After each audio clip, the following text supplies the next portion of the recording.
to record this. Oh, and there's Vancouver. Cool, too. Canada. I'm telling you, it's an international one. So we do have a small group. We haven't hit 100 yet.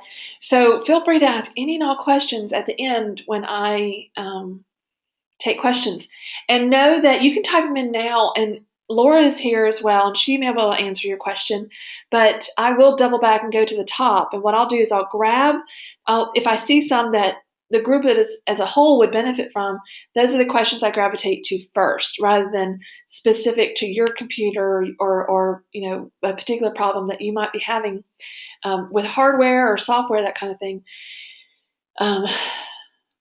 Those I tend to not be able to get into during the session. Those are good ones for the tickets for the help desk. All right, I will show how to install at the end. I promise. I'm going to show you how to install the presets and install the brushes. And brushes are also called presets, but they're local adjustment presets. When we generally talk about presets, we're talking about the global ones, and we'll explain that. All right, so I'm just going to kind of jump in. I am going to be using the Sugar and Spice, right here, Sugar and Spice collection that just came out, and it's perfect for fall photos, and the bonus landscape. Right now the set is $29. You get the 20 presets in the Sugar and Spice. You get the landscape. I'm just going over what is included that I'm talking about in the landscape, and then there are 15 brushes that you can use in addition. So it's really a great value. Okay, so let's start with landscape. I think I believe these are all in Montana, and I'm so jealous because we definitely don't have as beautiful scenery around here. So I love it. So I'm just going to go through and quickly use some of the landscape presets that I think are just fantastic. So, and again, I'm going to show you how to install at the end. Right now, so where I'm looking to see my presets, I'm in the Develop panel, our module, Develop module, and then on the left-hand side, we have Navigator, Presets, Snapshots, History, and Collections. And believe it or not, I will be referencing all of these during this hour because I just love each of these choices here. But presets, when you install your presets, the global presets, they're going to show up in this panel. And in order to access them, you have to click the little triangle, okay? Because just clicking on it once won't open it up. You have to click the little triangle, and then they drop down. So and I say that because a lot of times people will install correctly and then get to this point and think, well, they're not working, it's not opening up, because they click on it and nothing happens. Double click, triple click, doesn't matter. You have to click the little triangle to get it to open up. And I'm going to use the Navigator here because one nice thing, and this is not available in Photoshop. So when you use actions in Photoshop, if you have Photoshop, you can't preview the action. You have to play it first. And then if you don't like it, you have to undo it or throw that, if it's a group layer, throw it away. But in Lightroom, you can preview what the preset is going to do to the picture by looking at your Navigator panel. You need to be only on one photo. So you see down here in my film strip, only one photo is selected. So sometimes when you come in and you've selected a bunch of photos in the library, and then you come over to the Develop module and they're all highlighted, then you may not get what you're looking. You can move to another one and you may not see that one show up because they're all selected. So make sure to only select one. And if they're all selected, just hit, so like if they all look like this, then hit Command D on a Mac or Control D. So now it says no photo selected, and I just click on one to select it. All right, just click on one to select it. And I'm going to choose this one right here. So I have this one, and I'm going to go down the landscape, And I'm just going to hover over the preset to show you what it does in this Navigator preview. If I want it to be applied, if I say, oh, that's the one for me, I have to click it. So I'm going to hover over it. Here we've got black and white barley, blaze. Whew, that is gorgeous, isn't it? Copper fields, forest, nostalgic autumn, sage, spice it up. All right, so I think I'm going to go back to, which one did I want? I wanted blaze. So I've only been hovering over them with my mouse. So now if I want to apply that particular one, I click it. Wow, I don't know if there's anything else I would want to do to this photo. I mean, I think it's done. It would be perfection. I would be super happy. I'd be like, that's it. I can't get any better than that. And I would just go on to the next one. So let's do that. So I can go back through and hover and see which one I want. Now, if I'm always looking for like a clean edit, and clean edit means making it look as good as possible and like it came out of the camera that way. So this blaze is a great one for a clean edit. I mean, people could look at this and think it came out of the camera this way. Whereas if, I'm just going to reset over there, if we did copper fields, I guess it could possibly come out of the camera this way, but this is a little more creative in that we're really changing the tone of this. These are good examples of global edits.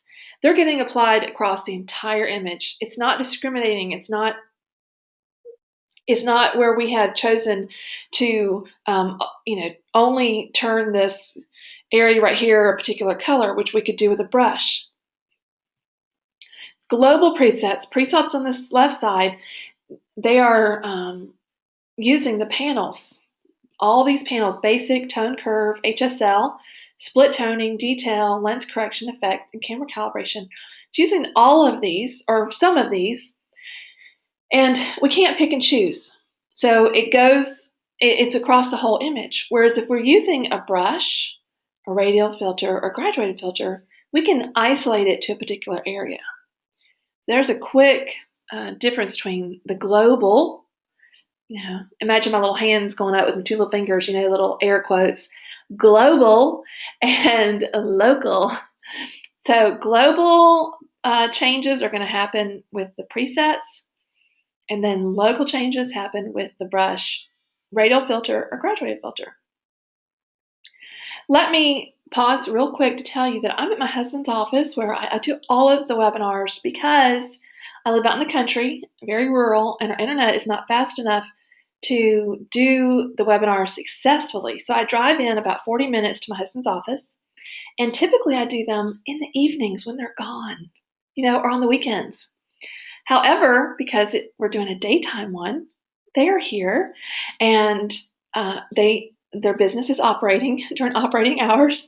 And so if you hear a phone call in the back and it just has to ring, it's because I can't help it. So please ignore that.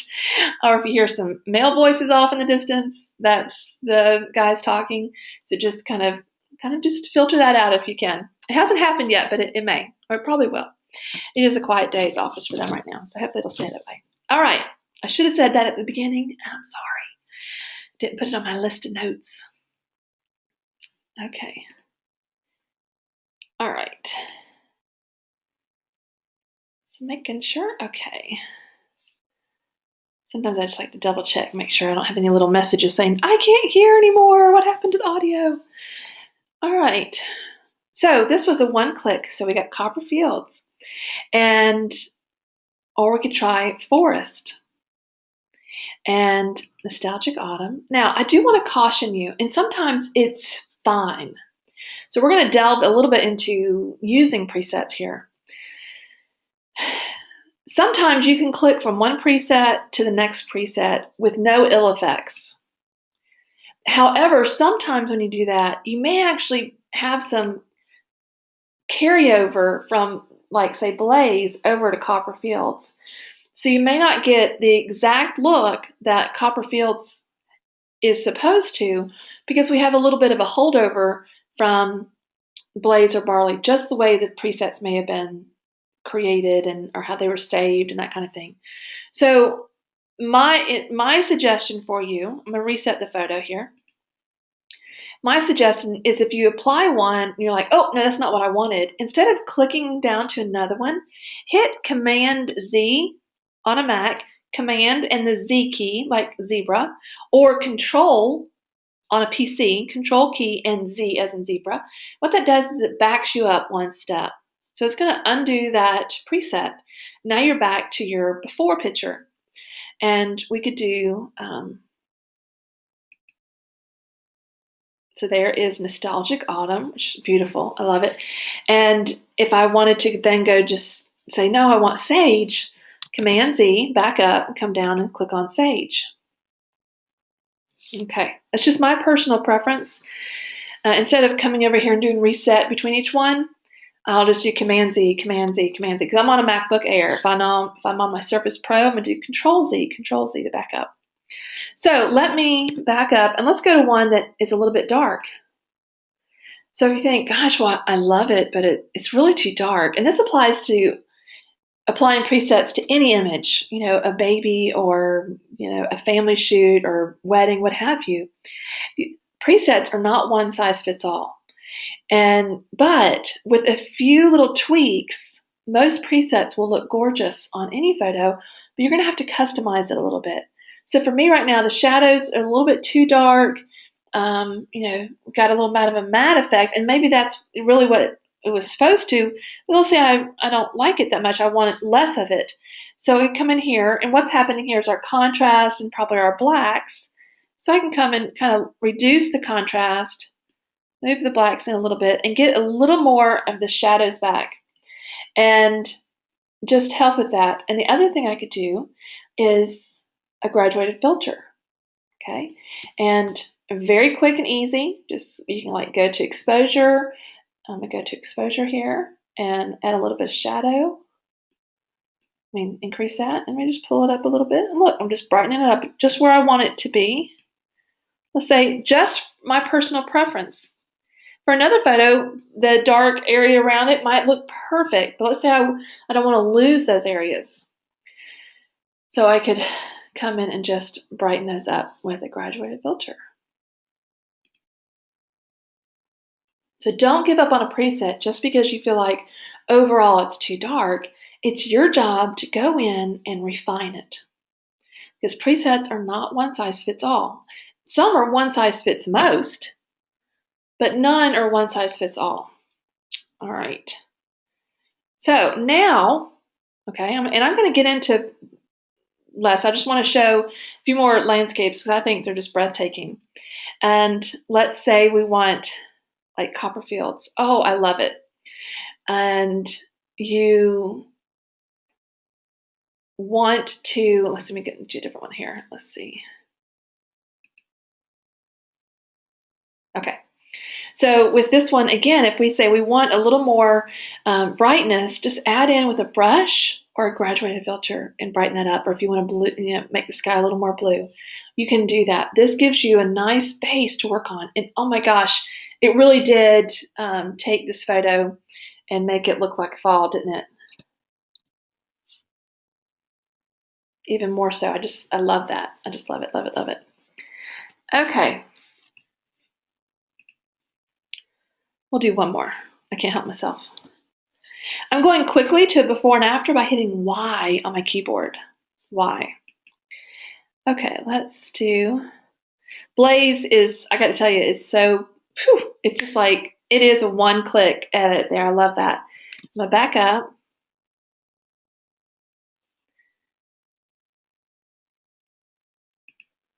We're going to do spice it up. So with this one, and you might say, well, I really don't want the grass to be so green. Then we could come in and use the brushes, okay? And the brushes, and I'll show you how to install in a little bit. They're just going to show up here at the bottom. And we could use Kill the Grass. Come in here and try and kill this grass so it's less green. That's what it's going to do. And if your grass is really green looking, then you may need to do it twice or tweak it a little bit more and reduce that saturation. But it's going to just kind of kill that grass that vibrancy a little bit for us if we don't want that. Okay. All right. So let's move into some pictures with subjects in them. And I'm in the preset panel, right? And I have my navigator panel up. I've got the preset panel up. I'm going to go into the collections. And because I love collections, if you've attended any of my webinars or if you're in the Lightroom lab, you know I love collections because not only do they help us manage our photos, but also they're accessible in the Develop module. So I can jump between collections and find different pictures without having to go back over to the library and interrupt my groove. You know, I've got a good groove going on and I'm just like, oh, I need to pop over here. Then I can do it right from the Develop module because the collection panel is available to us. So I'm going to go to these pictures. All right. Now I've done some samples already, but we will come in here and just click and do some ourselves as well. So, all right. And I'm going to close this up. I like to be kind of tidy here. Sugar and spice. So again, we can hover over it and go down one at a time and see what each one will look like. But know that sometimes you're going to need to customize it, and by using a brush or a graduated filter or reducing some sliders yourself. So I can go through and let's say I want, come back up, and we have ambrosia. Let's just click on that. Okay, it makes it more colorful and more vibrant and adds some more contrast for us. And I'm just going to show a quick before and after. Now, what if we want it to be even more fall-like? What can we do to make it even more fall-like than it already is? In addition to the preset, we can use the brushes. And you access the brushes by clicking on your brush icon. And if you're in Lightroom 4, it may look different than this. To me, in Lightroom 5 and 6, it looks like a microphone. It just does. But it is like a makeup brush, you know, when it's got a really full brush bristle area. But it's a brush. Click on that, and then after you've installed them, which I'm going to show, look at the temp slider. Okay, so we have the temp slider. And then there's going to be some word. It could be exposure, it could be clarity, it could be saturation, it could be whatever. It's going to be whatever you use last. That's what's going to show up there. That is where you click. So whatever word is showing above the temp slider, click on it. And then, so these are the regular sliders you can tweak for brushes in Lightroom. And when you install custom brushes, they show up down here. And yes, I have a lot in there. But my mouse is very quickly, I can scroll down and go to it, so it works for me. So now we have these 15 brushes, and what could we do? Well, let's say I want to warm up the picture a little bit more. Tint It Yellow does a great job of warming up the image. Now I'm going to teach you a little bit about using brushes. The feather is how, so we see this feather slider? This is how defined or how defined the brush is in terms of a definite stop or start. So we'd be able to see exactly where we brushed. And the higher the feather, so that's a low feather, we'd be able to see exactly where we brushed, usually. And if it's a high feather, then we would be able to, sorry, I had to cut that phone off, blend in. The change is going to blend into the pixels around it, okay? And this is, I want a high feather for this. Now, flow is like opacity in Photoshop. So if you're familiar with Photoshop, with the brush opacity, this is very much like that. And it's cumulative. So we could set a low flow, which is going to restrict how much of the effect we see. But the more we brush on it, then the more the effect is going to come through. But I want a good amount of the effect to show through, so I'm going to go about 74. And I'll make the brush big by using my scroll wheel on my mouse. If you have a mouse with a scroll wheel or a magic mouse, which doesn't look like it has a scroll wheel, but it does, I push away from me to make it bigger, and I pull back to me to make it smaller. If you have a Logitech mouse with a little scroll wheel in the middle, it'll work the same way. Now, see the slider here as it's moving as I do that. What I want to impress upon you is you don't need to come over here and constantly change this yourself. You can, but you can use your mouse, or if you don't have your mouse, then you can use the bracket keys on your keyboard. So if you look at your keyboard, look at the letter P. P as in Paul or pony. So look at the letter P and go to the right. There's two bracket keys, a left bracket key and a right bracket key. And the right bracket key is going to make it bigger. I'm just clicking on it. And then the left bracket key makes it smaller. And you can just click and hold down and it'll move it. Or you can click one at a time. But I don't ever come over here and change the size of the slider. I always just use my keyboard if I don't have my mouse hooked up at the time, or I use my mouse. Okay, so I'm going to make it nice and big, and I'm just going to brush over it. See how it gives it nice warm air to it? And I'm going to turn off the brush panel by clicking on this rectangle that is white and black. Right now it's white, so I mean it's showing. And I'm going to click on the black, and now it's turning it off. So it's turning the brushes off. Now it's turning them on. And it only has that one that is showing. So there's before the brush, tinted yellow, and there's the after. All right, so if I want to use another one, I can come in here and click New, and then maybe I want to use Reduce Magentas, because I feel like it got a little cool in the area. I'm just going to try Balance Magenta just a little bit. And just help him a little bit. I feel like it affected him more than the girls. And then done. And we can see a before and after. We can also use Kill the Grass and things like that, which I'll use in a minute. Let's go to another picture. Let's go to this one right here. Okay, so here is an after picture quickly. I'll show you. So before on the left, after on the right. And I took a snapshot of that, I believe. Yes. So this is cashmere and tinted yellow. So I use the cashmere and the tinted yellow. And we will reset it and show that again. Okay. So I'm going to come down here and we have, so again, we've got all these one-click edit presets that are going to just enhance your photos and make them beautiful to whatever look you're looking for. And then we can use brushes to enhance those as well. And then there are some posts, which things you can add on, which I'll show that in just a second here. So cashmere. So I clicked on cashmere. Now I might say, okay, I'm going to come down and maybe, do I want to add drama? No, this one has enough drama on its own. That preset did. Soft center light. Oh, I like that. Yes, I do want that. Let's say I want to warm it a little bit more, maybe just a little more fall-like. And there it is. Now, I might say, oh, it's a little bit too much. I'll back it off by doing Command Z or Control Z, because I always come in with the brush and warm it up if that was too strong, which I've used that one a bunch, the warm it up preset. But sometimes it's a little too warm for me. So if I want to warm the image, I'm going to go to Tinted Yellow. And no, it's not going to make it yellow. It's just going to warm it up. And I'm just going to do a little bit, make my brush nice and big.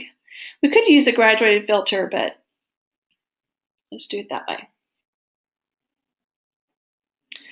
And then if you decide, okay, well, I don't want the matte here, you could do just like we did before.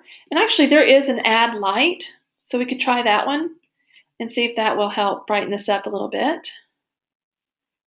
Just along the sides and give us a little bit more. I'm going to increase those shadows. That's if we don't want to lose those corners. If you like that and it almost creates a vignette effect, then hey, leave it. I just wanted to show you if something happens, a preset causes that particular thing and you don't want it, how you can counteract it. Okay, and if you're going to use multiple brushes, make sure you click new in between, new. So now let's say I want to, kill the grass a little bit or turn the grass yellow. So let's say color green to yellow, and I'm going to pull down the flow a little bit. Now, just make it a little more yellow. If you want to see where you're going, meaning show the mask. The mask in Lightroom for a brush is not like the mask in Photoshop. So with the mask in Lightroom, it's only showing you where you brushed. It's not concealing or revealing anything. It's just showing you where you brushed. So for some things, I tend to leave it off, the mask off. And then for other things, I tend to put it on so I can see where I'm going. If you want to do that, you can come down here to the toolbar and check the box that says Show Selected Mask Overlay, or a quick way to do it is just hit O. O for overlay. Overlays off, overlays on. So here we're not killing the grass, we're making the grass a little more yellow, a little yellowish. That's if you want to do that. We could also kill the grass. We could even, so if I decide I don't want the green to yellow, instead let's try enhance greens. I can just quickly switch it, and that effect is going to change immediately to the enhanced greens. So I might say, okay, well, that's what I want. There's lots of options, and that's what we want to show you, is that you can create all different looks with the presets and the brushes. Combine them in different ways to create a different look. All right, so let's do another one, and I'm just going to hit reset here, and let's go through them here. Ambrosia, Cafe au lait. I don't know, I can't speak French. So we had cashmere, chestnut. So let's click on chestnut. So I really like it. It's kind of soft and subdued. It's a little dark for me. So I feel like I need a little more light. We can come down here and do the soft center light. If I feel like I need more light, I can always come over to the basic panel, take the exposure, and just brighten it up myself.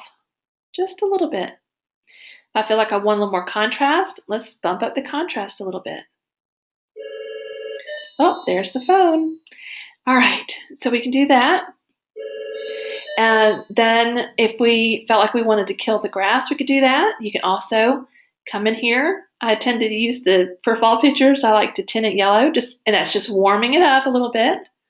You just warm it a little bit. Oh, but I think it's a little too much, so I'm going to just back up a step and lower the flow down. That particular time, it was just easiest to do that. So now we warmed it just a little bit. Just a little bit. All right, let's do another. Let's do another one. This one was a fun one as well. So I'm going to reset it. Okay, so remember when you're using the presets, you have to click the triangle. It shows you all the presets. You can hover over them to see what they're going to look like in your navigator panel. Okay, you can hover over it. To apply the preset, we have to click on it. So this is Ambrosia, Cafe au lait, Cashmere. Sometimes, because it's small, we can't get a good look at what it would be. So sometimes you just have to click on it to see. So let's try Ginger Snap. Oh, I love it. And very fall-like. She's a little too magenta, coolish. It's just a little bit too much. So that's why there is the balanced magenta. Let's see if that'll help. We may just have to warm her up as well.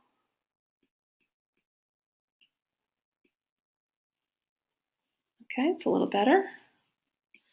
And then we can also click new in between. But if we're going to apply another one, we can do, if we want to warm it up just a little bit, we can do that as well.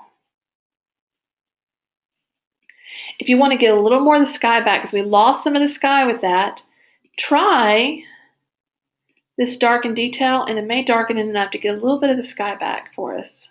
Whoops. Let's do that. Not as much as I'd like, but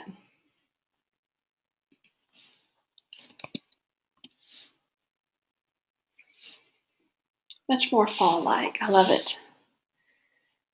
Okay.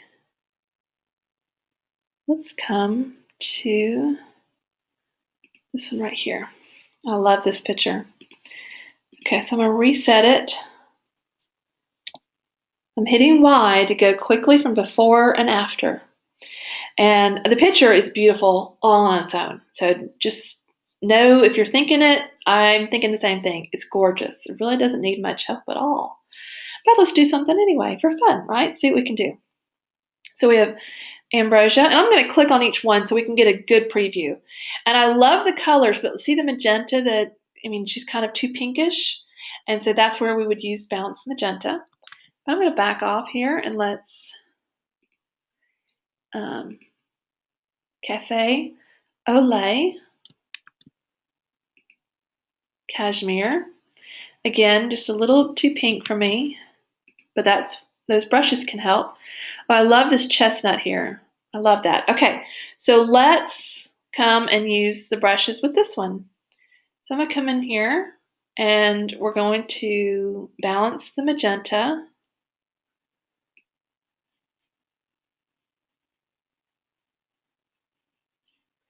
So that helped. But I also want to warm it up just a little bit.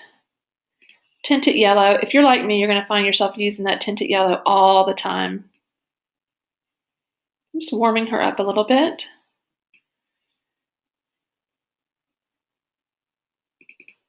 And if I feel like I just want a little more light on her, make it big here.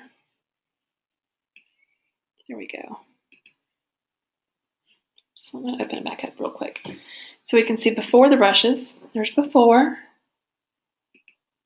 and after. It just added those final little touches I wanted for this image. If I want a little more contrast, I could come in here and do add some drama.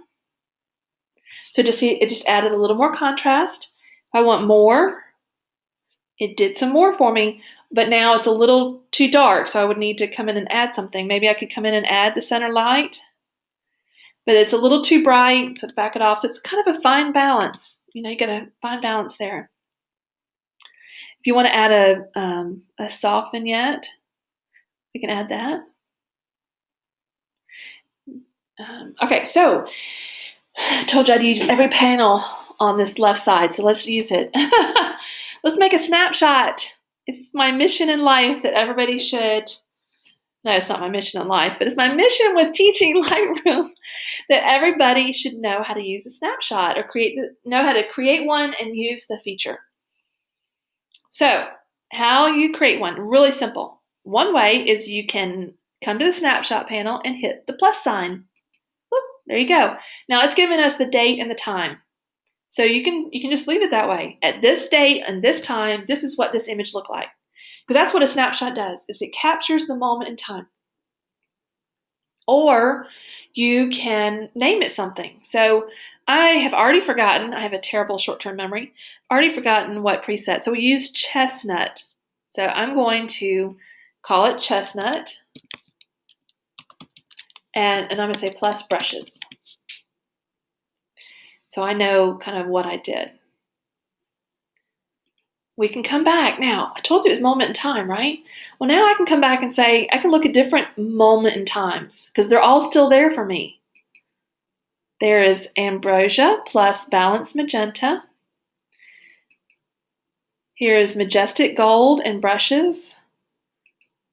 Majestic gold only. So this is majestic gold, the preset, just one click.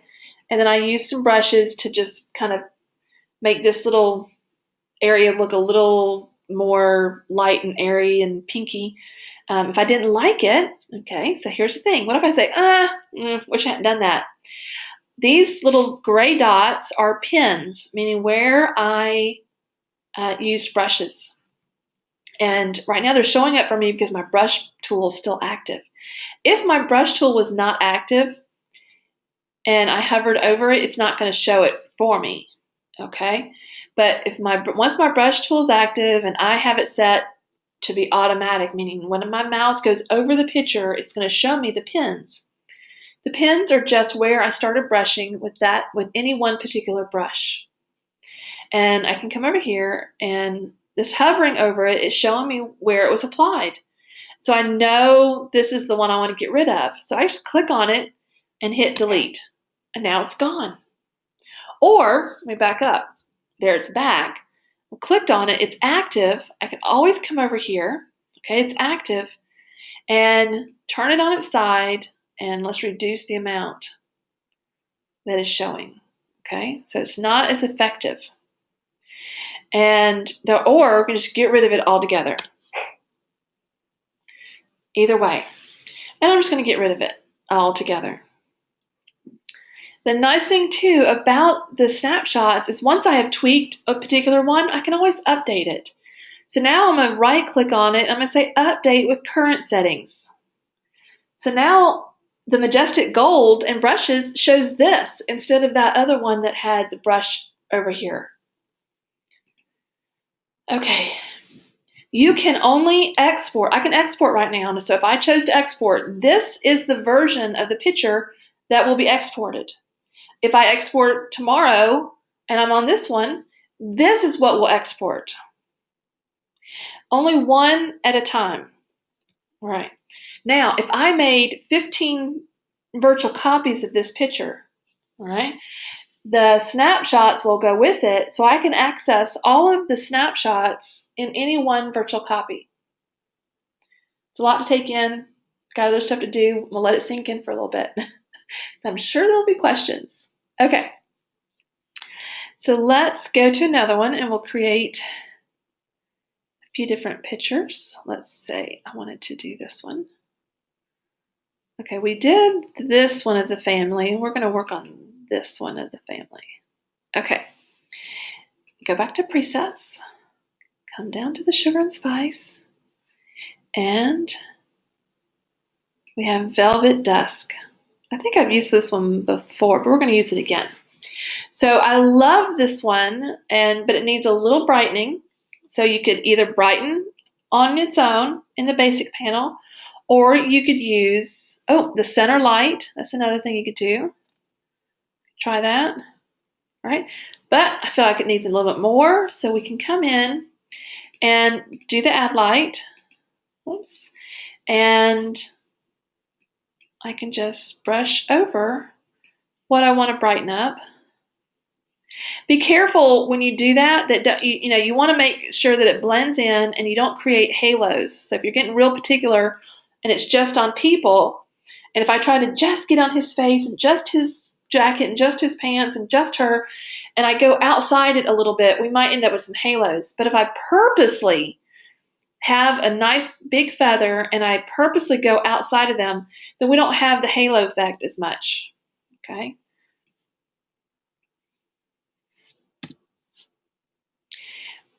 If it brightened them and I feel like I lost some contrast, which sometimes you do, you can always come in and brighten it, add more contrast to that.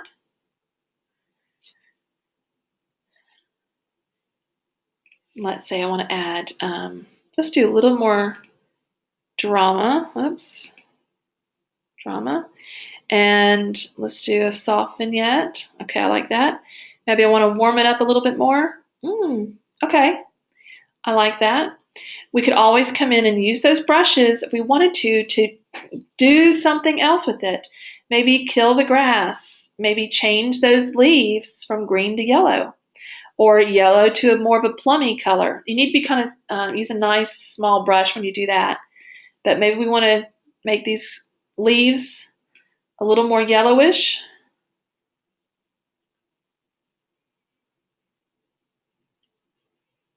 Do that. And I'm going to kill the grass. More of this area right here, because the grass is pretty close to dead. Maybe I'll go ahead and run over it just a little bit.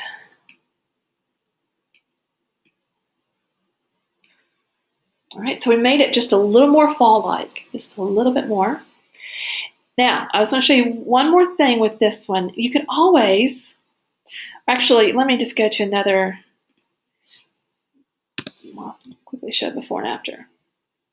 Okay, so before on the left, after on the right. Instant fall picture. I love that. I love fall. It's my favorite time of year. Spring, I have too many spring allergies. I have a love-hate relationship with spring. Okay, so what I wanted to have this picture right here. Okay, again, another one that's beautiful right out of the camera. It can be left just like it is, and it's gorgeous. And we could definitely add a preset and do any one of these things, right? And some of these are almost like a little bit almost of a clean edit look too. And so this one was cashmere, which is one of my favorites. So it gives me a nice fall, just a little bit of a fallish clean edit look. I can always come in with brushes and do the exact thing I want. So if I can't find what I want over here, then some of the brushes might give me what I want. So maybe I just want to, let's try a hint of plum, or it's tinted plum, but I'm just going to do a hint. So we can just lower it down and brush it on. It's just going to give a hint. Now the more we brush, the more that will be applied. And we can layer on these tints. So I did a little bit of tinted plum, and maybe I'll do a little of the, and when I say a little, look, I'm using very low flow. So just a little bit. Now, if I could brush on more, I may go back and add more and do that. So actually, let's see. This one was tinted plum. Yeah, okay. I'm going to go on and do a little bit more. When you change the flow, it is not retroactive. It's only going forward. So we'll do a little bit of that. And a little bit of add light. I feel like he needs a little, whoops. He needs a little light on him. And we could come in, and if I wanted to add some drama with that. So we've kind of created our own little look. Oops, let's do it before and after. So this is with the drama and brushes.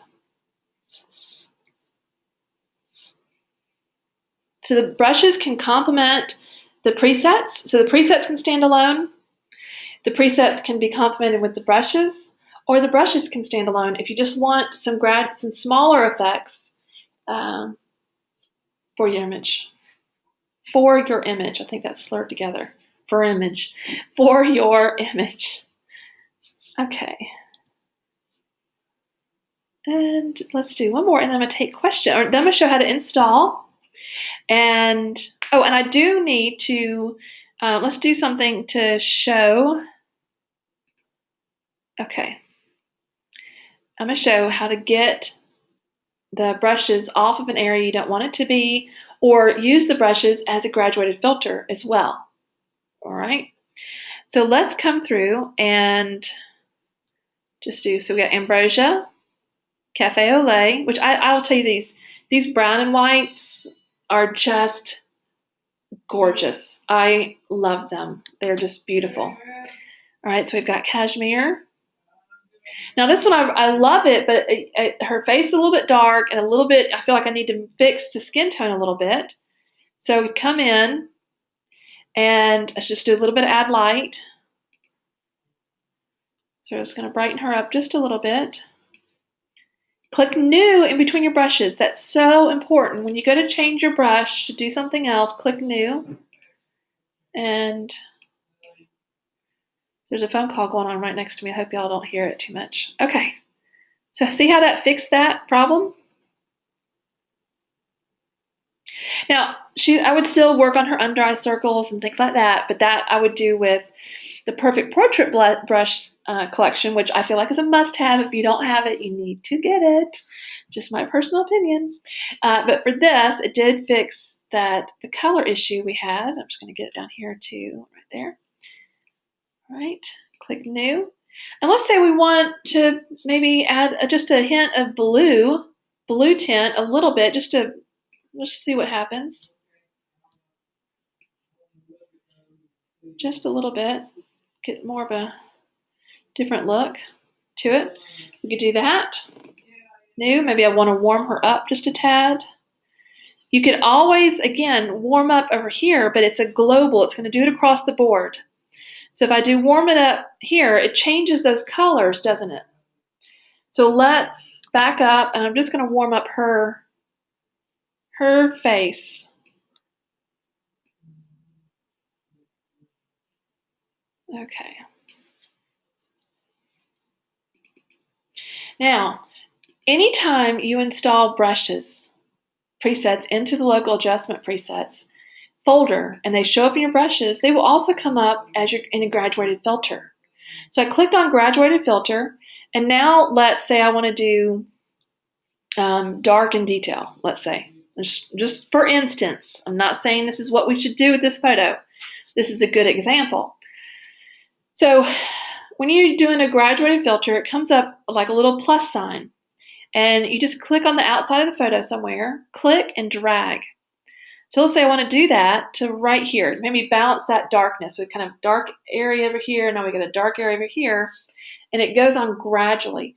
If I turn on the mask, the overlay, we see it's strong. Whoops, so sorry.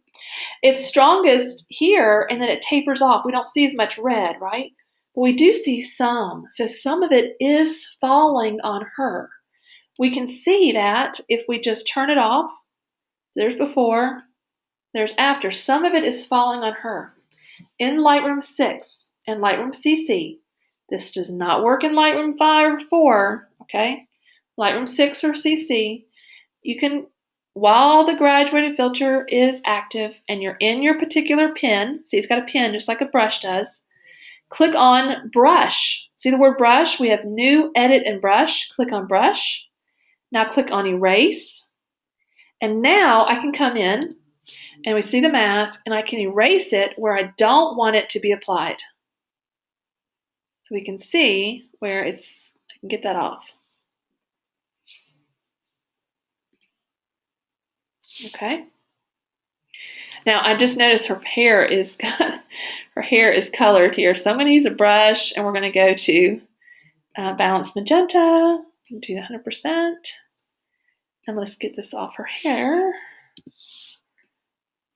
Bounce that. I might have to, actually it might be that I need to add some warmth too, because that's what I did. Tint it yellow. There we go. And that's a little too much. And so I'm just going to turn it on its side and reduce it down a little bit. It's not as strong.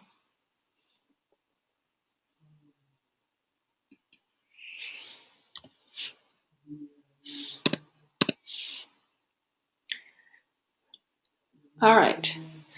This isn't typically, a fall picture, which I like that the set also has presets that will work anytime. So they definitely have a lot of creative looks that lend themselves well to fall, but they also have some looks in there that lend themselves, like this could be a nice spring picture, just whatever your particular need is at that time.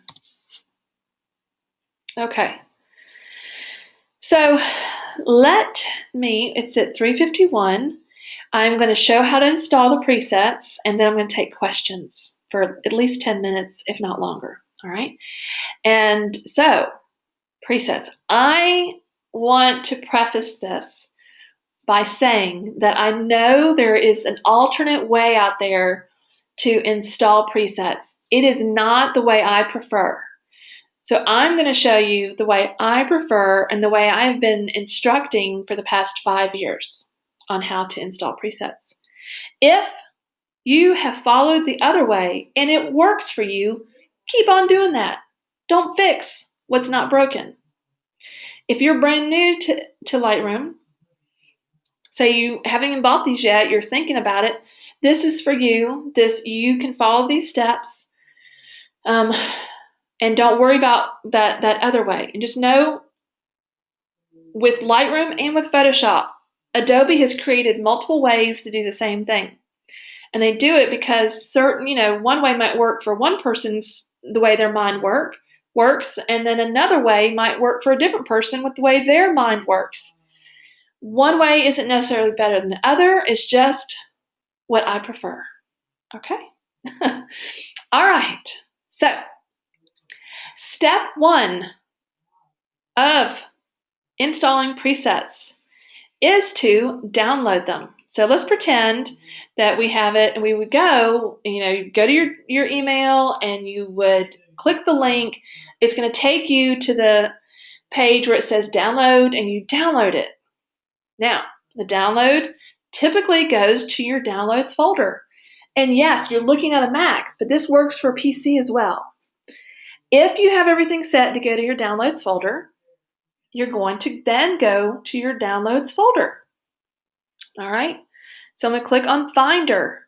That is for a Mac. On a PC, you're going to click on Windows Explorer or the little icon that is like a bunch of folders, manila folders. All right, and then I'm going to go to my downloads folder. So this is where your zip file will show up. Okay, so here is my zip file. Pretty Presets, Sugar and Spice, zip. There it is. On a Mac, to unzip it, I just double click. On a PC, you would right click on it, okay, and then go down to Extract All. If you're furiously trying to write these, know that the instructions that we have on the website do show these instructions. And if you don't have them, we will get them to you. The way I'm showing you right now is not the way that is in the Sugar and Spice folder right now. That is the alternate way. But we do have these, so just kind of watch and observe. So if you have a PC and you don't see Extract All, then you probably need to go get this program called WinRAR, W-I-N, RAR, R-A-R, and it's free. And you just install that, and then you can unzip. It'll use that to unzip. And once you right-click, it'll show here, and it'll say Extract with WinRAR, or use WinRAR to extract. I can't remember what it would say. But for a Mac, I just double-click, and it's going to unzip it, and there it is, unzipped. Now, I also have it on my desktop here, so I've done the same thing. Sugar and Spice Collection, I actually drug it. So while we're talking about it, I also am going to show you how to back up your presets. So the first time I went through, I took it and I drug it to my desktop, just so I know where it's at. Okay, so I did that, and I drug it there. Now I'm going to leave it alone because I have it right here. And then I unzipped it. So there it is, unzipped. Need to click in there again. It's kind of got a folder inside a folder. And then when I'm on the main folder, then we see we've got 4 additional folders. We've got the brushes, the collection of Sugar and Spice, the landscape collection, and then instructions. So we've got a brush install guide, a preset install guide, the brush use and description, and tips for using presets. Okay, now I've got that, and I've identified my global presets. This is the global presets that are going to show up on the left side of your screen. I'm going slowly here. If you think, oh, I wish she would speed up. She's boring me to death. I'm trying not to go too fast for those who are brand new to installing presets. If you already know how to install presets, go grab a drink or snack, come back in like 5 minutes, and we'll answer questions. So we have that here. So they're on my desktop. I've identified where they are, and I could go ahead and copy the folder. So for global presets, for the presets that go on this left side in the preset panel, we want the folder, see? Because we want to have it nice and tidy so they all show up in their own little sections. And we want the title and then the individuals to hang together. And to do that, we need to copy the folder. So I have Sugar and Spice, and I'm just going to do Command-C or Control-C. Or you can right-click and choose copy. All right, so I've copied it. Now my Lightroom is open, and this is the way that new users should do it. Okay, now I use a shortcut, but I'll show that in a minute. So I have Lightroom open. I'm going to go to Lightroom, Preferences. That's on a Mac. If you're on a PC, you go to Edit and then down to Preferences. So your Preferences option is going to be in the Edit menu on a PC. On a Mac, you hover over the word Lightroom and you go down to Preferences. Then we've got these different tabs at the top. So you might come up to General, or like I came up to External Editing. Whatever you last accessed is what's going to show up.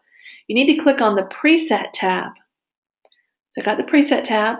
Now Show Lightroom Presets folder. I'm going to click on that. Just one click.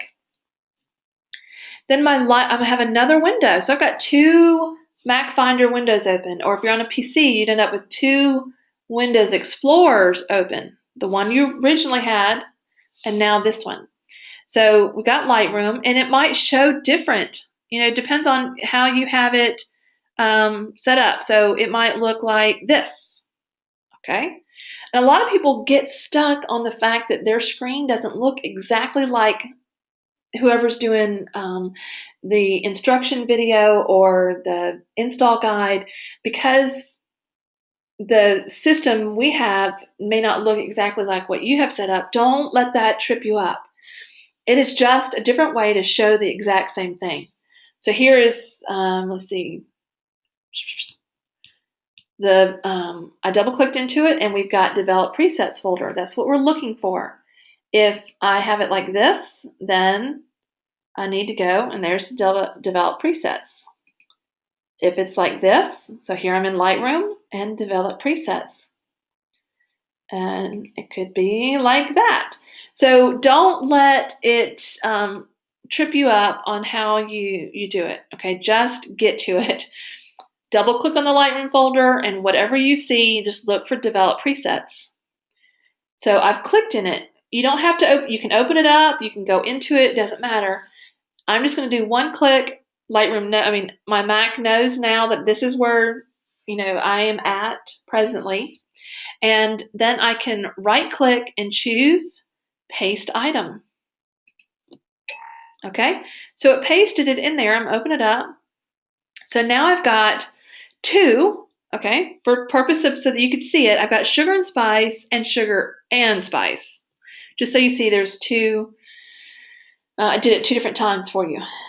Because before it would give me a warning message of, oh, this is already installed. So we have two in there. Then I would just close this out, close it out, close it out, and then close my Lightroom and restart it. Once I restarted it, it's going to be in the presets panel and it'll show up. So instead of sugar and spice, it'll say sugar and spice. But I don't want to slow things down. So that is the global presets, the sugar and spice collection, the one-click edit ones. The brushes, let's go back to my desktop, to the folder, okay? Then we have the brushes. With these, I'm going to highlight all the individuals because we're not going to copy it over as a folder. We're going to copy it as individuals. So I can, there's different ways you can highlight it. And a really easy way on a Mac and a PC is click somewhere in the white and just drag up. Boom, they're highlighted. I clicked in the white area and I drug my mouse up. Click, hold down, drag up. You can also click on the top or bottom, hold your shift key down and click on the last one or the top one, whatever, and then we're going to copy. So I could do Command C or Control C, copy, C for copy. You can come up to Edit, copy 15 items. We can right click on it, copy 15 items, okay? Then we come back in here and you can do these all, you can do your global and your brushes and then restart it once. Preferences, show Lightroom presets folder, double click on Lightroom. Now I'm looking for the local adjustment presets. So this is what I want. See that? There's all my things. And I would just right click and choose, whoops, thought I'd copied, hang on. let me right click and paste 15 items. So once they're already there, so I would paste them and then restart my Lightroom. And I showed you where to find the brushes. Now, that is for the first time. As you get more familiar with Lightroom, what I recommend to make this whole process a little bit easier, I'm going to close out of this, is go through it one more time. Presets, show Lightroom presets folder. Then right-click on the word Lightroom. Right-click on it. On a Mac, you choose Make Alias. Oh, so I have a Lightroom alias. So I'm going to change this, and it's going to be Lightroom Shortcut 2. Or I might just say Lightroom Presets Shortcut 2. I'll just do shortcut there. Okay. So it's there. Doesn't help me a lot because it's still right next to Lightroom. And I'm going to click and drag it to my desktop. And there it's going to show up. If you have a PC, let's go back here. If you have a PC, you can right click and you can do create shortcut and then drag it to your desktop. But you can also choose send to. Send to and choose desktop, and then it's going to create the shortcut on your desktop. So what does the shortcut help? All right, so I will close my Lightroom for this.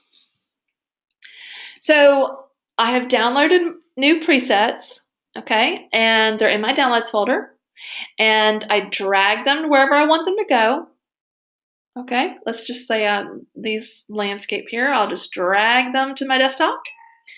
Drag it to pretend that's presets, drag it there. I'm going to unzip it, and then I can go in and get those presets.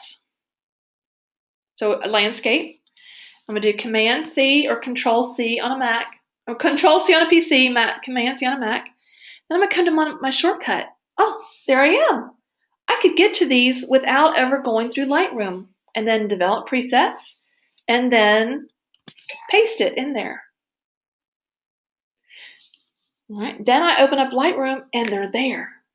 I never had to go Lightroom, Preferences, Show Lightroom Presets folder, copy, paste, close Lightroom, open Lightroom. Nope, I was able to do it, install without ever opening Lightroom. This is the easiest way to do it, is to create that shortcut and unzip the folder, copy them, put them into the shortcut, and there you go. Now, let's talk about backing up presets, because it has to be done. It really does. Pretty Presets has a new policy where they don't resend links for people who lost their presets or their computer died or things like that. And the reason that had to start is because, I'm not kidding you, there was probably 30 a day. 30 a day. I lost my presets, my computer died, I had this happen, I had this happen. Can you please resend? Well, that takes, there's somebody having to do that.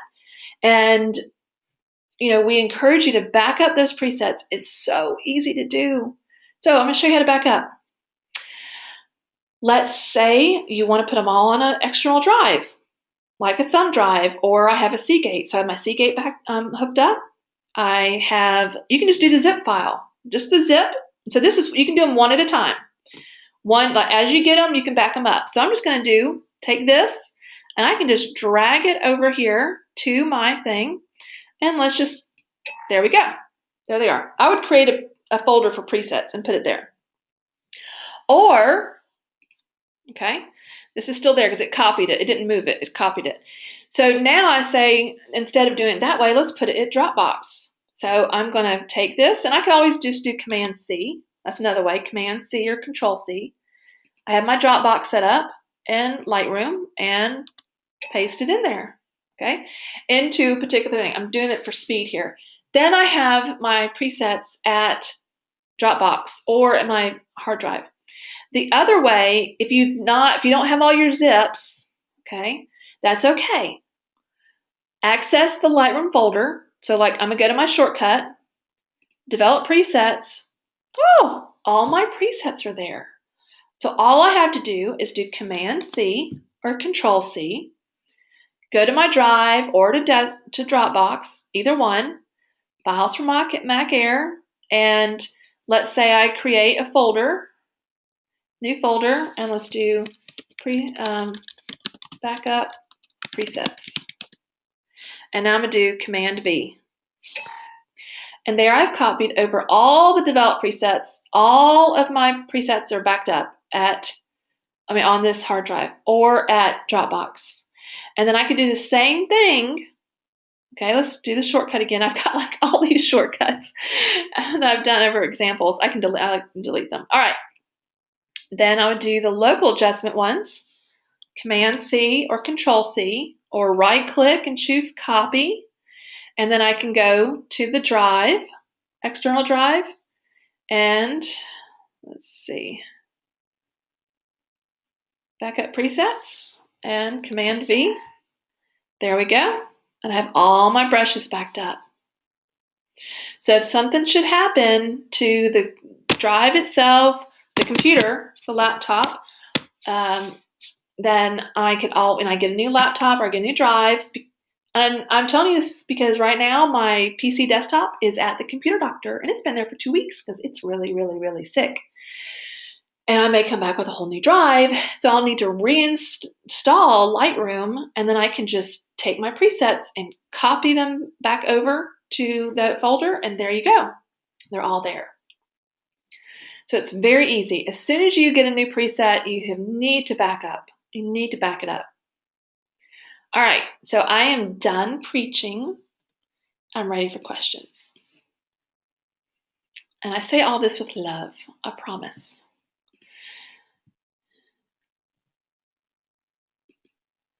Okay.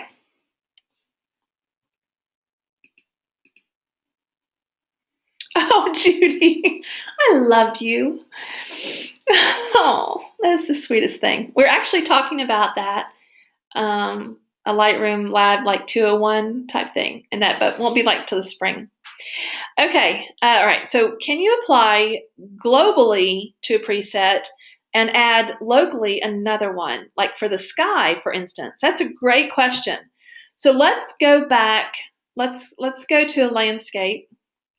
And I can do that by using collections. And the reason I talk about collections so much is because so many people don't use them and they don't know how wonderful they are. Okay, so we're going to come to our landscapes here. So the question was, can you apply preset globally and then apply a preset that's something local? Okay, so, and I may be misinterpreting your question. So as I answer, if you know I'm on the wrong track, go ahead and restate it for me in the chat, in the question box, so that I'll know better. Okay. So let's do the landscape. So you see I see bonus landscape and I have landscape, and it's because I did 2 installs, remember, right?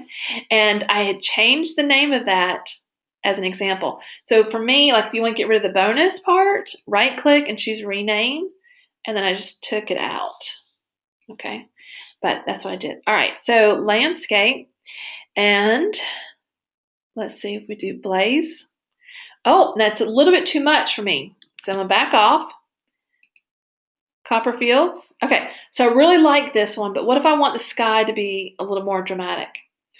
Then there's different things you can do. So again, if I'm off track, let me know. One thing we could do is use a graduated filter. And there is a small toolbox called the graduated filter toolbox. And it does have blue skies. So I'm going to click on the blue skies one, and now I can click and drag down and bring that down. Okay, and it will make the skies more blue for us right there. Let's do another preset here. Let's see.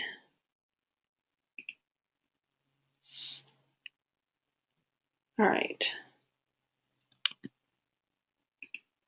Oops. Okay, so let's say we want this just to be a little bit bluer. We can click and drag down, and so that's one way to do it locally. The other way is if you want to use a brush. If you just you can always just use honestly, an exposure brush, sometimes by lowering down the exposure just a little bit and bringing those highlights down a little bit and maybe increasing the saturation a little bit, we'll do the tint, and then we'll brush it on. Make the sky just a little more dramatic.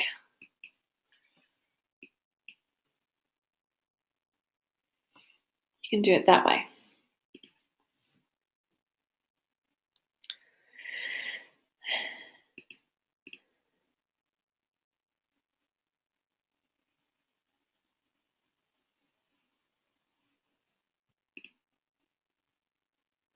Okay, so the difference between global and brush and graduated filters again. All right, so that's a great question. So let me do something as an example. Let's change, because I know that can be confusing.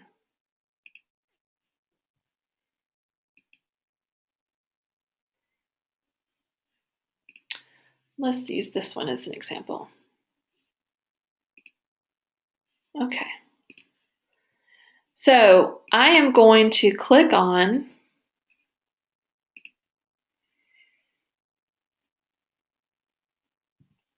Sienna. Now, when I do that, let me back off. Watch my basic panel here. And we talked about global, meaning it gets applied indiscriminately across everything, even in HSL, which handles color. If we tweak, let's say, the greens here, all right, see what I did? I just increased the hue, changed the hue. It's going to do all the greens. It'll do these greens and these greens and these greens and these greens. And if they were wearing green, it would affect that. So anywhere there's green, we don't get to pick and choose. I can't say, oh, I only want to change the green right here. I don't have a choice. It's over the entire thing. So all of the panels from basic down to camera calibration is getting applied. The changes get applied for the whole picture, period. So if we only wanted to brighten, say, this side of the picture, and I do exposure, I don't have a choice. It's going to brighten the whole picture. So that's global, and most presets over here are going to be global changes. So right now, all of my sliders are at 0, correct? See the 0? They're all at 0. Now watch when I click Sienna. Oh, suddenly we've got temp at -10, tint at -25, exposure is unchanged, but contrast +11, highlights +8, shadows -17, whites +13, blacks -11. So we suddenly have a change here. Same could be, it could be using HSL, it could be using split toning.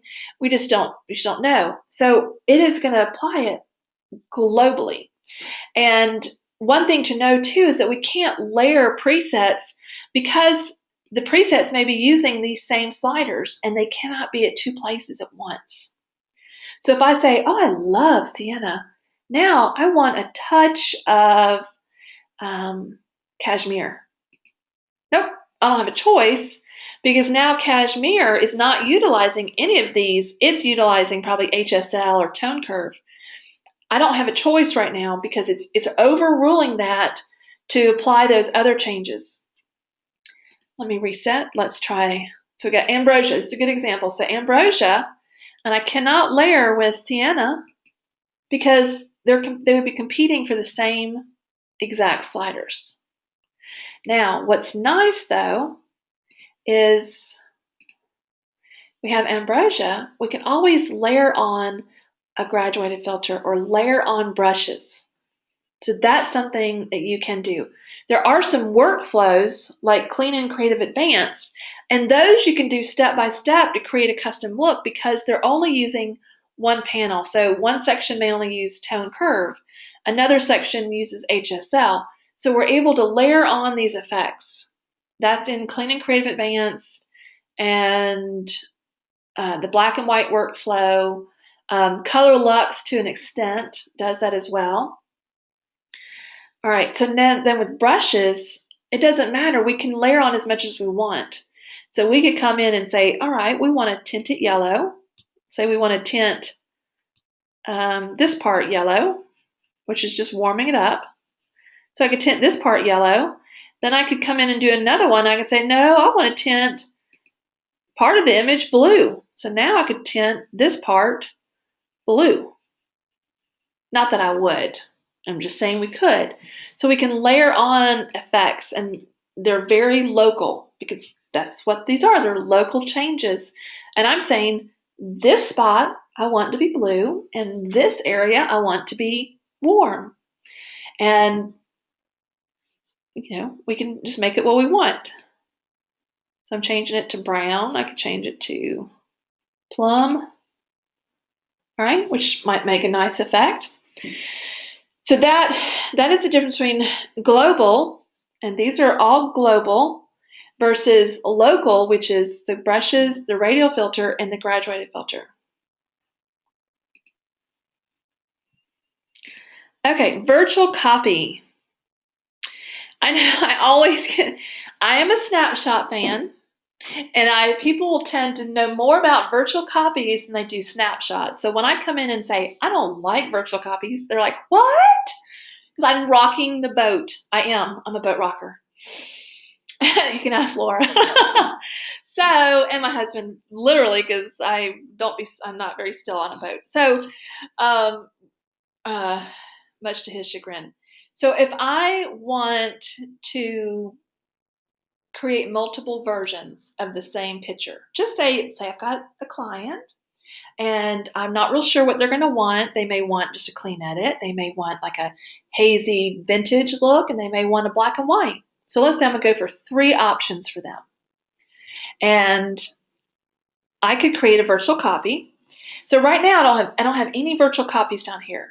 I'm going to create one for this particular picture. So I'm going to right click on it. Right click. It could be in the big area. It could be in the film strip. And then choose create virtual copy. All right. Typically, virtual copies hang right next to what they're copying. They have a corner that is like turned up, like we folded the corner on the bottom.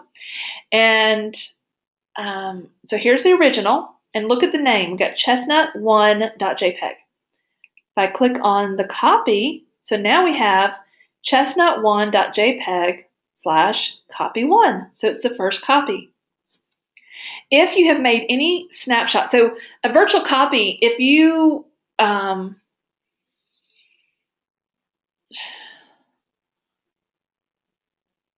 trying to make it very clear between a snapshot and a virtual copy. All right, virtual copy is literally a copy of the image that is existing only in Lightroom. And you can make a virtual copy before you ever edit. So if we had, you imported some photos, you could make a virtual copy right away. So you have 2 identical things. Nothing has been done to either of them. If you edit the first one, so let's show. I know this is getting a little more in detail. All right, so there's no snapshots to this one. So I'm going to create a virtual copy.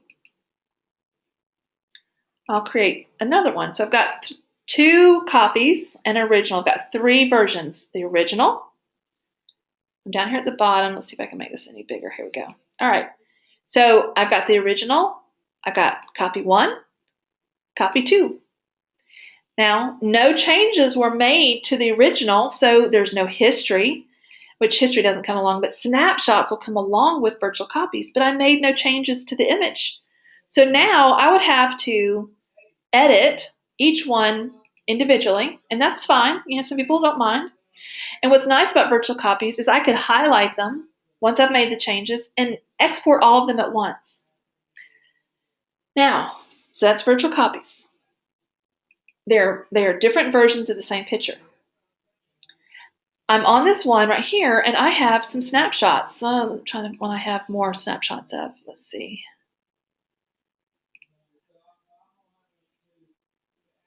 I wanted one I had multiple.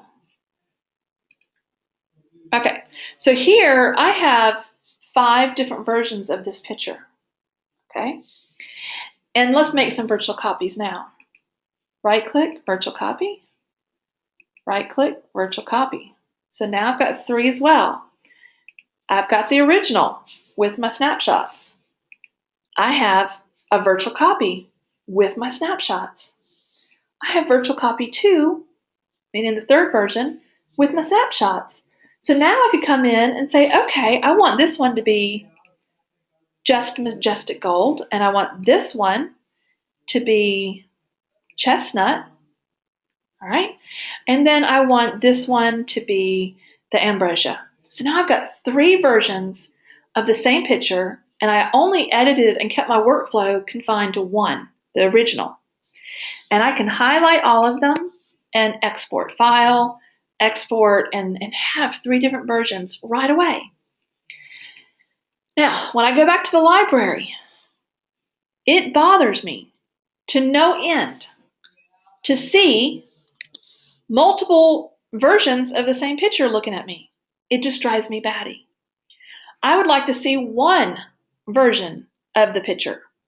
So I typically get rid of my virtual copies. So I'm going to highlight them, I'm going to hit delete. And then if my work was confined to each individual copy individually, like I only edited the main one, then I edited the virtual copy, then I edited the virtual copy number 2, that work would be gone. It's gone. As soon as I deleted the virtual copies, instantly erased. But if I confined my work to the original and saved them as snapshots, all of my work is still there. If later I need to get back to that, majestic gold, I can do it without keeping 3 different versions of the same picture. And you think, you have thousands of pictures. Well, if you're hanging on to all these virtual copies, that's a lot of clutter. And for me, I'm all about refining things and making it simple and easy. And so I edit and make snapshots, create the virtual copies, click on the snapshot I want, and export, and I get rid of my virtual copies. And I know for your new user, you're probably thinking, oh my gosh, I'm so overwhelmed. I don't even know what to think. Don't worry. There are lots of webinars in the past that I have done that I talked a lot about snapshots and virtual copies. I think there is a blog post that Gail did on the blog. So go to prettypresets.com, search. Let's do that right now together. And I know I'm taking more time, but I feel like it's important. And so let's go click on blog and let's search snapshots. And here we go, snapshots, virtual copies, histogram, and noise reduction. That was a webinar. Those were the things I talked about. I talked about snapshots, virtual copies, histograms, and noise reduction. Here is a blog post, snapshots versus virtual copies, when and why to use each one. So don't feel too overwhelmed right now. I gave you some good information to kind of stew on and chew on and percolate on, and then you can come back and read the post that Gail, I think it's Gail, please forgive me if it's not Gail, I think it is Gail.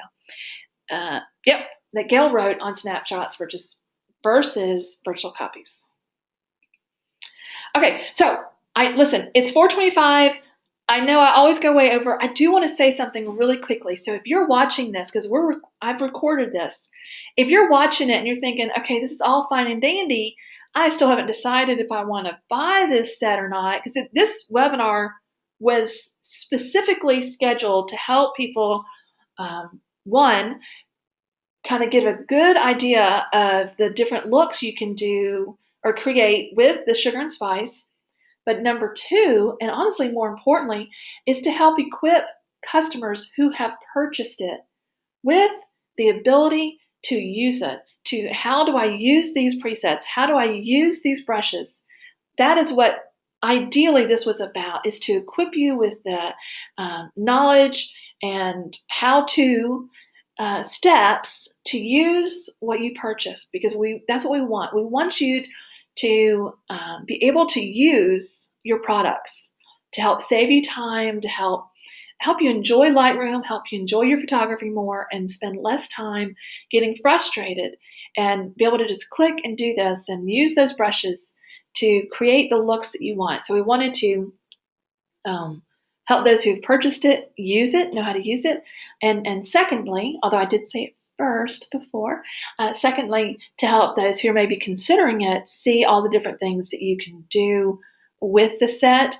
Now, very important, if you're one of those that's like number, the one that you're kind of previewing this set, you haven't bought it yet, I want to encourage you to do it by Sunday night, because the landscape presets, which are out of this world fantastic, they will not be included in the sugar and spice set download after Sunday night. So right now it's a bonus.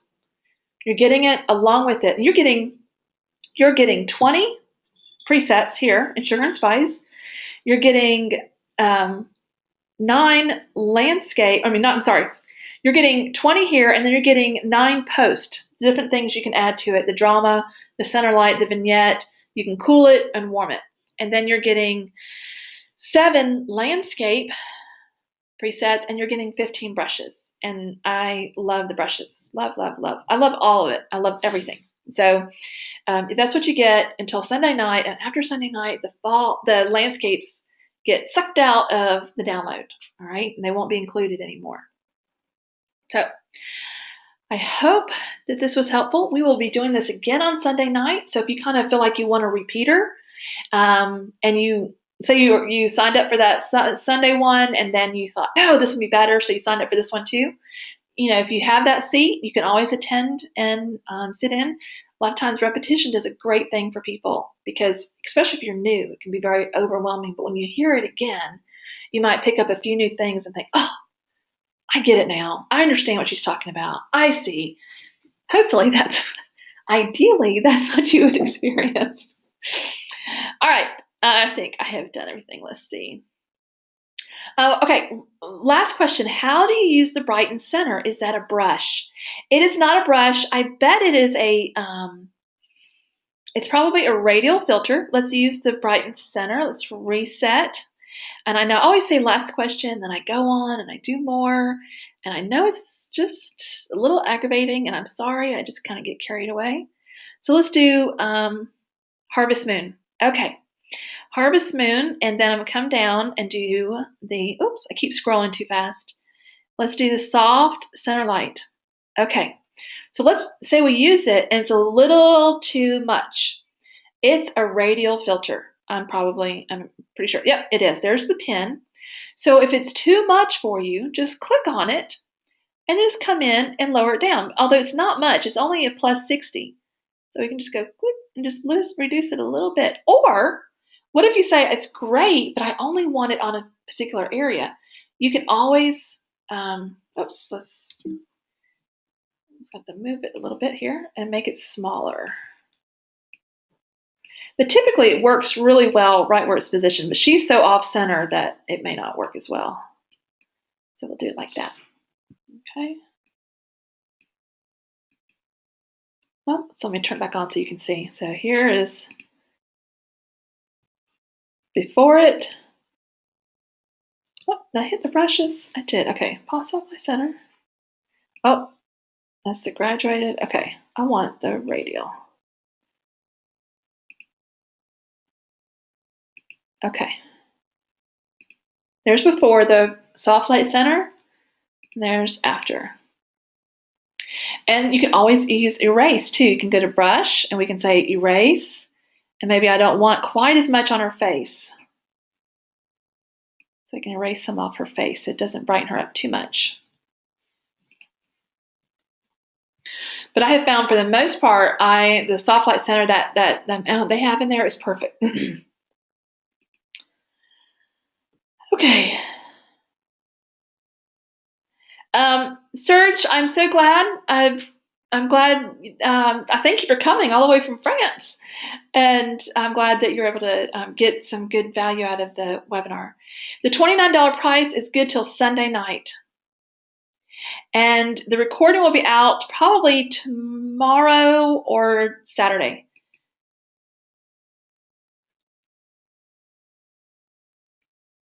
Maggie, oh, that's such great feedback.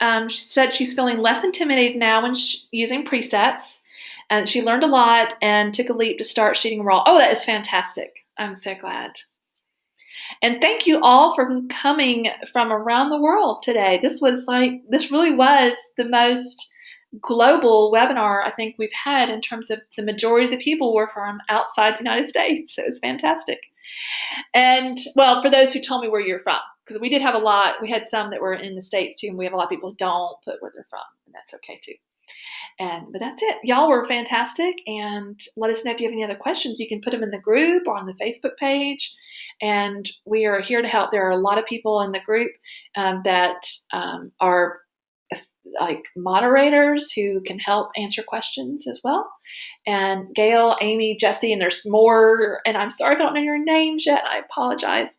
You're fairly new, and I'm a homeschooling mom, so I kind of my time spent on Facebook is a lot less than it used to be.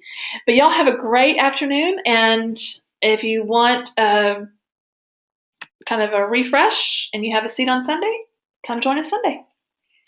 Y'all take care.